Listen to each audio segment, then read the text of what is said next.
बात करेंगे दिल्ली की, क्योंकि राष्ट्रीय स्वयंसेवक संघ के सूत्रों ने कहा है कि आरएसएस ने दिल्ली विजय का प्लान बनाया, बीजेपी को जिताने में बड़ी भूमिका निभाई, रणनीति बनाकर लोगों तक पहुंची और झुग्गियों के 15 लाख वोटर्स को साधा, प्रभावी और जवाबदेह सरकार चुनने का प्लान बनाया और अरविंद केजरीवाल से नाराज जाट गुर्जरों को साधने की कोशिश की गई। केजरीवाल सरकार की विफलताओं को उजागर किया। तो देखिए, आरएसएस की खामोशी नीति ने क्या खेल पलट दिया है, क्योंकि राष्ट्रीय स्वयंसेवक संघ यानी कि आरएसएस के सूत्रों ने कहा है कि आरएसएस ने दिल्ली विजय का प्लान बनाया। तो देखिए, दिल्ली में जीत हो चुकी है बीजेपी की और इस जीत को लेकर सूत्रों से ये बड़ी खबर मिल रही है। राष्ट्रीय स्वयंसेवक संघ के सूत्रों का ये कहना है कि आरएसएस ने दिल्ली विजय का प्लान बनाया, बीजेपी को जिताने में बड़ी भूमिका आरएसएस की है, रणनीति बनाकर आरएसएस लोगों तक पहुंची, झुग्गियों के 15 लाख वोटर्स को साधा गया, प्रभावी और जवाबदेह सरकार चुनने का प्लान तैयार किया गया। तो देखिए, आम आदमी पार्टी के चारों खाने चित करने में आरएसएस की स्ट्रेटेजी क्या रही, क्योंकि सूत्रों के हवाले से जो खबर मिल रही है उसके अनुसार वो आपको बताते हैं। मोदी मॉडल की जीत रही, इसके साथ ही आम आदमी पार्टी के दिग्गजों की बड़ी हार दिल्ली में देखने को मिली है। अब मंथन शुरू हो चुका है सीएम पर और ऐसे में देखिए, बीते साल हमने जैसे देखा है कि मध्य प्रदेश के साथ साथ अन्य राज्यों में जब मुख्यमंत्री का ऐलान किया गया, नाम बेहद चौंकाने वाले थे। तो दिल्ली में सीएम कौन होगा, इस पर भी चर्चाएं तेज है, हलचल तेज है, मंथन शुरू हो चुका है और कई नाम है जो सीएम की रेस में शामिल हैं। और चलिए, आरएसएस के विजय प्लान की कुछ और महत्वपूर्ण जानकारी आपको देते हैं कि आरएसएस का दिल्ली विजय प्लान आखिर था क्या। मतदाता जागरूकता अभियान दिल्ली भर में चलाए गए। इसके साथ ही देखिए, दिल्ली में नेताओं की सभाएं हुई और सभाओं के साथ साथ हजारों बैठकों का आयोजन भी किया गया और इन्हीं बैठकों में जीत की रणनीति तैयार की गई। मतदाता जागरूकता अभियान चले, नेताओं की सभाएं की गई, हजारों बैठकें हुई और द्वारका की अगर बात करें तो द्वारका में ही करीब 500 ड्राइंग रूम बैठकें हुई हैं।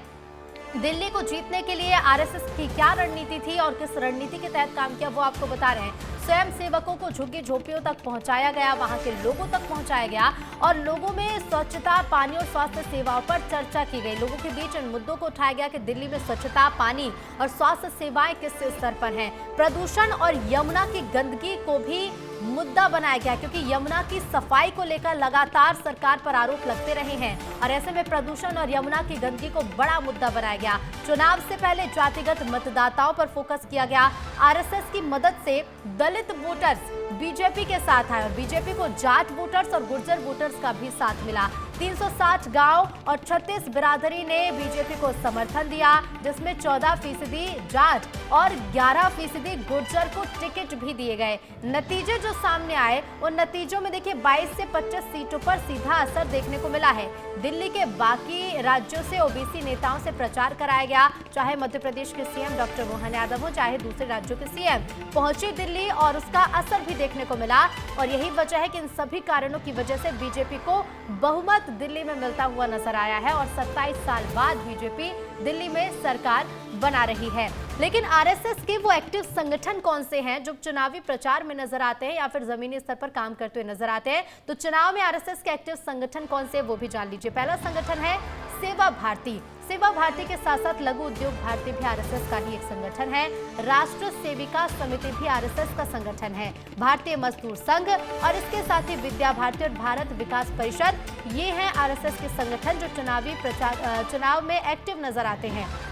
सीधे रुक करेंगे अब दिल्ली का, हमारे साथ राकेश चौधरी फोन लाइन पर जुड़ गए हैं। राकेश, जो रिजल्ट रहे बेहद चौंकाने वाले, बीजेपी का सूखा खत्म हुआ, लेकिन आरएसएस के सूत्रों से जो खबर मिल रही है कि एक बड़ी रणनीति आरएसएस ने भी बनाई और एक महत्वपूर्ण भूमिका निभाई है।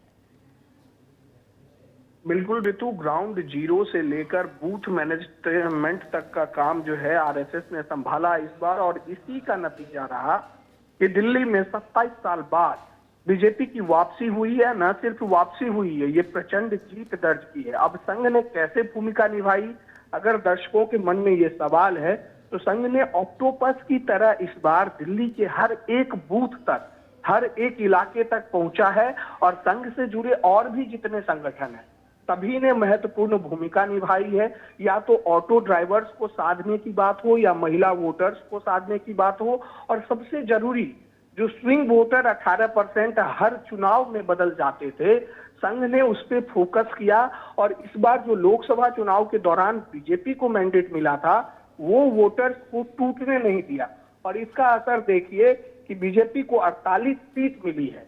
और दूसरी ये बात कि पूर्वांचली वोटरों का सबसे बड़ा गढ़ जो है दिल्ली है, यहाँ पूर्वांचली वोटर निर्णायक भूमिका निभाते हैं।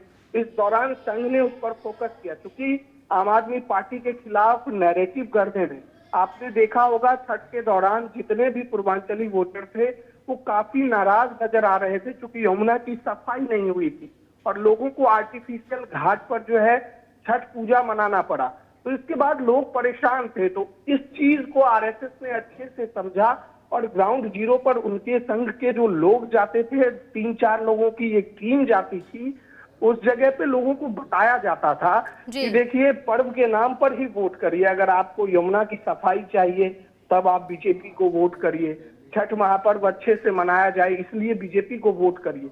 तो संघ की जो भूमिका रही है हरियाणा चुनाव से लेकर महाराष्ट्र तक और उसके बाद दिल्ली में, ये बीजेपी को जीत दिलाने में कहीं ना कहीं बहुत असरदार रहा है।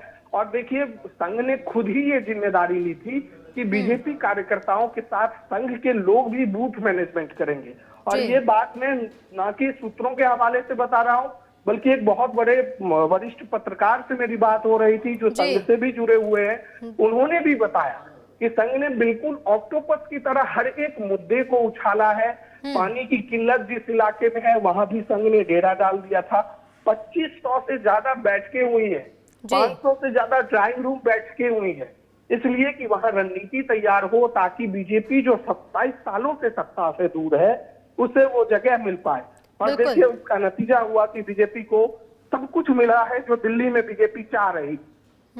बिल्कुल असर भी हुआ और 27 साल से जो इंतजार किया जा रहा था राकेश, वो इंतजार भी आखिरकार खत्म हो चुका है। फिलहाल शुक्रिया आपका।